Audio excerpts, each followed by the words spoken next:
Hey guys, I want to talk today about inflation and what that actually looks like. Um, I'm going to link a video down below in the description to another YouTube video, which I think is terrible. It's awful.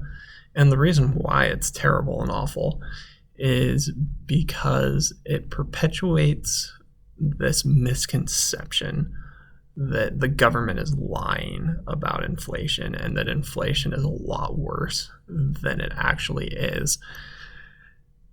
And frankly, it's kind of understandable why you would get that, right?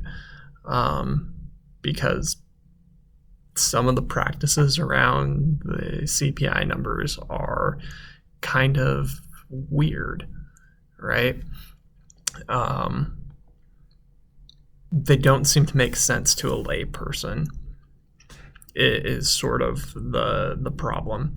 And because of that, it seems like the government is trying to lie and make inflation look better than it actually is. That's not the case.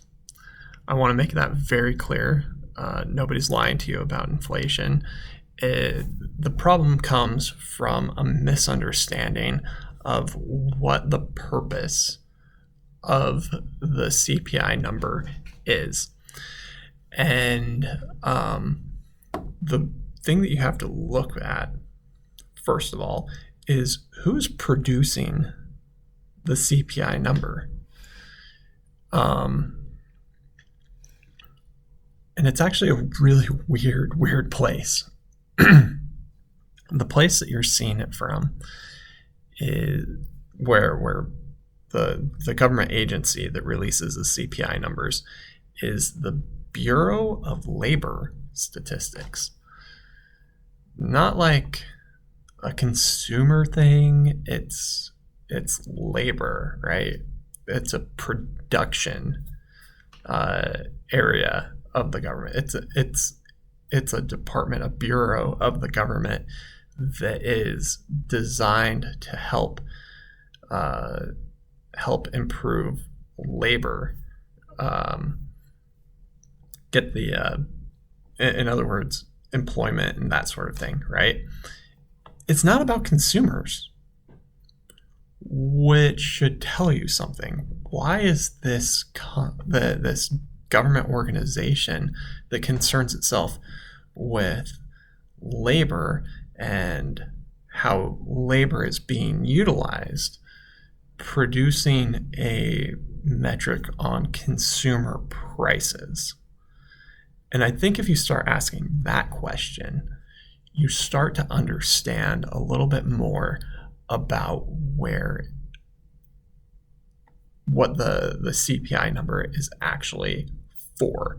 And if you understand what the CPI number is actually for, you are going to get a much better readout in your mind on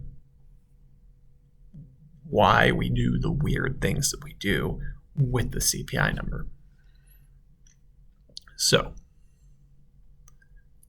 what is this labor agency doing talking about consumers? Well, it all comes down to economic models. And the thing about economic models is that they need to be calibrated with data, right? So how much people are willing to do what people are willing to do in terms of work and how much they want to get paid for that work comes down to things like how much is the cost of living and blah, blah, blah. That's why they're doing that, right? And in order to see how the cost of living translates to labor, you need to build these economic models that need to be calibrated, which need to take into account consumer behavior, right? And that's the key right there, is consumer behavior. You want to make sure that your models are accurately depicting consumer behavior. So, why? Well, let's take a look at a couple of common issues, and in the video that I link down below, they raise both of these issues. One is this idea of substituting one good for another within the CPI so that you get a lower number.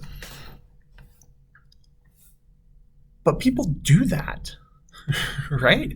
Like, if you go to the grocery store and you see something that costs way too much money, more than you were expecting, and there is a fairly decent substitute, you are more likely to buy the cheaper of the two, right? That's just natural consumer behavior. And so what we're trying to do with that in the CPI number is to calculate the actual inflation that people experience, because they are substituting away from the more expensive goods. It seems like a weird thing to do, and we'll get back to that when we talk more about the economic modeling that goes on here. But I think the important thing to recognize is that people do substitute away, and that's important because that is, again, we're trying to gather data about consumer behavior, right? So I don't want to push that too far, other than the fact that this is based off of economic theory, right? Microeconomics. If you take an introductory microeconomics course in a college, they're going to start talking to you about substitutes and close substitutes. They're going to talk to you about oh man, why can't I think of it? Complements, right? They're going to talk to you about substitutes and complements and how those interact within a utility function and how you can determine whether they're substitutes and complements and all of that sort of stuff. This is basic economic theory that we're talking about here. And we want to, and we're going to be building our economic models off of these basic principles of our theories. And so we want to make sure that the data that we're using to calibrate these models are also taking into account the effects of substitution, right? Substitution effects are real, as are wealth effects, right? So that's going to affect our models. In particular, our general equilibrium models. We tend to use dynamic stochastic general equilibrium models, and other models similar to those. But we want to understand, like, when we calibrate what the consumers are doing, we want to make sure that the data is good data according to what our theories that we built the model off of, right, would expect. So this isn't something nefarious that the government is doing, trying to tap down the inflation numbers. Again, it's basically, if we don't do this, we're feeding garbage into these models and we're going to get garbage out. And that's going to lead to bad economic policy. So that's one of the issues that we come up against. So you're starting to see that the CPI number isn't there to give you a consistent read on inflation over time.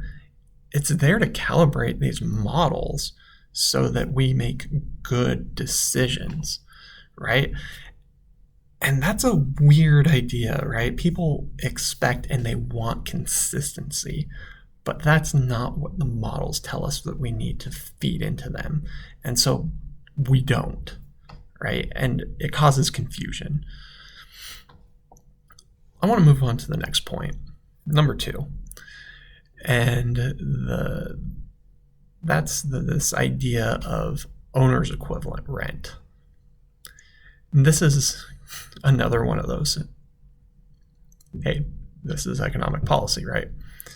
we feed owner's equivalent rent instead of like, how much is your mortgage payment, or, whatever, when we're talking about how much it costs for you to live in your home.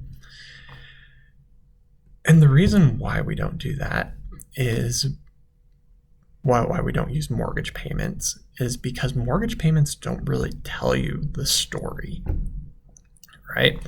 Had I bought my home 30 years ago, right, 29 years ago, my mortgage payment would be very, very small today because the amount of money that I put into the house over the last 30 years, my original purchase price was much, much lower 30 years ago, say, for a home. And so that mortgage payment is not going to reflect the true cost of housing today. Second, what if you actually paid off your mortgage, right? That doesn't, now you have a big fat zero, right? How do you factor that into the cost of housing, right? And the key to recognize here is that the mortgage payment isn't really a cost, right? What you're doing with the mortgage payment is you're taking the principal amount and you're transferring that over, right, to your equity. Literally, what you've got is you've got this cash account, a checking account, cash, whatever, and you're making a transfer payment over to this liability account, right? You're crediting cash and you're debiting liabilities. So, it's like, right? There's nothing going on here. It's a transfer between accounts owned by the same individual. So that's a terrible idea, to use mortgage payments as the thing. So what do we look at? Well, every house produces rent, which is something that people don't realize, right? Because the majority of homes are owner occupied. The issue is that the owner pays rent to themselves, right? They're literally taking money out of their right pocket and shoving it into their left pocket every single month. It's a wash. It cancels out, right? Which is why you don't see it. But owners pay rent to themselves. And so the question then becomes, what would be the minimum amount of rent that you would have to pay in order to dislodge this owner from their home and install somebody else, right? It's the opportunity cost of living in your home, right? You're foregoing the rent that you could receive by renting it to somebody else. And that's the right question to ask. What is the cost of housing? And so, again, that is the true cost of housing for the vast majority of people, because most people own their homes, right? I believe the home ownership rate is in the high 60%, right? So 2/3 of people own their own home. And so that's going to distort the market for rents and blah, blah, blah, right? So what we do is we call up people and we ask, hey, how much would it take to get you to rent your house out to somebody else? And then we average that, right? And we assume that on average, the average is going to be about right for the market, the true market rate of housing. So that's what we do when we include that into CPI. And so people look at that and they go, well, you're not actually measuring anything. We're measuring the opportunity cost in the best way that we can, right? That is the true cost of housing, is the opportunity cost of renting out this asset. So debunking those two things, right? The substitution effects and the actual cost of housing is the rent, right? Which is why we use owner's equivalent rent. So I want to say there's nothing nefarious about any of this, right? Again, it's so that we're including good data into our models. Because if we don't include good data into our models, what we do is we crash the economy, right? What we do is we overshoot, right? Oh man, inflation is 15% when that's not really how people behave. And we start pumping the brakes way too hard and we end up getting rear-ended, right? We don't want to do that, right? We want to try to make things as accurate as possible when we calibrate these models so that we can make good decisions about, hey, should we raise interest rates 0.75% or a full percent, right? Over the course of this year. So, or over the course of this month as it has been recently, right? That's the key here, is that we are trying to build good economic models with good data. And unfortunately, keeping everything nice and consistent, it would be nice to say, to be able to really compare things from month to month, from year to year, over a long period of time. But it's probably more important to have good data going into the models, data that the models expect, right? So government's not lying to you. It is what it is, right? We are doing the best that we can to feed good data to these models so that we make good decisions. That's the message that I want to give to you today. And that's why you need to watch out for people who say that inflation is way worse than it actually is, because they're not taking into account the actual behavior or the purpose of the CPI number. So take that for what it is, and until next time, stay rational.